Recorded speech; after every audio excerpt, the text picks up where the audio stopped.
Item ಯಾವುದೇ ಇರಲಿ try ಮಾಡಿ ಆಚಿ ಚಿಕನ್ ಮಸಾಲ. ಆಡುಗೋಡಿಯಲ್ಲಿ ಪೂಜಾ ದತ್ತ ಅನುಮಾನಾಸ್ಪದ ಸಾವು ಪ್ರಕರಣಕ್ಕೆ ಸಂಬಂಧಪಟ್ಟಂತೆ ಸಾವಿಗೂ ಮುನ್ನ ಪೂಜಾ ಮೇಲೆ ಹಲ್ಲೆ ನಡೆದಿತ್ತಾ ಅನ್ನೋ ಪ್ರಶ್ನೆ ಈಗ.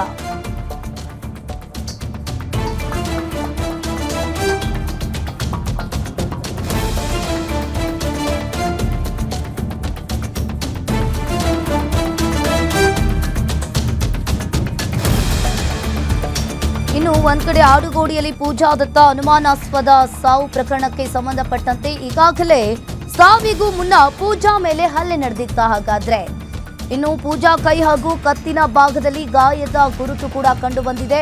ಮನೆಯ ತುಂಬೆಲ್ಲ ಪೇಪರ್ ಹರಿದು ಹಾಕಿರುವ ಪೂಜಾ. ಇನ್ನು ಪೂಜಾ ಡಿಪ್ರೆಷನ್ಗೆ ಹೋಗಿರುವ ಅನುಮಾನ ಇದೆ ಅಂತ ಹೇಳಲಾಗ್ತಾ ಇದೆ. ಇನ್ನೊಂದ್ ಕಡೆ 2025ರಲ್ಲಿ ಪೂಜಾ ದತ್ತ ಕೆಲಸವನ್ನ ಬಿಟ್ಟಿದ್ರು. ಇನ್ನು ಇದಾದ ಬಳಿಕ ಎಲ್ಲಿ ಕೆಲಸ ಮಾಡ್ತಾ ಇದ್ರು ಅನ್ನೋ ಬಗ್ಗೆ ಇನ್ನೂ ಕೂಡ ಮಾಹಿತಿ ಸಿಕ್ಕಿಲ್ಲ. ಪೂಜಾ ದತ್ತ ಪೋಷಕರ ಬಗ್ಗೆಯೂ ಕೂಡ ಇನ್ನೂ ಮಾಹಿತಿ ಸಿಕ್ಕಿಲ್ಲ. ಹಾಗಾದ್ರೆ ಆಡುಗೋಡಿಯಲ್ಲಿ ಪೂಜಾ ದತ್ತ ಅನುಮಾನಾಸ್ಪದ ಸಾವು ಪ್ರಕರಣಕ್ಕೆ ಸಂಬಂಧಪಟ್ಟಂತೆ ಸಾವಿಗೂ ಮುನ್ನ ಪೂಜಾ ಮೇಲೆ ಹಲ್ಲೆ ನಡೆದಿತ್ತ.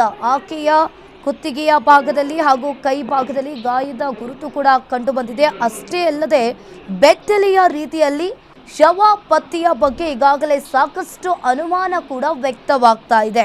ಹೀಗಾಗಿ ಈ ಪ್ರಕರಣವನ್ನ ಪೊಲೀಸರು ಕೂಡ ಗಂಭೀರವಾಗಿ ತೆಗೆದುಕೊಂಡಿದ್ದಾರೆ.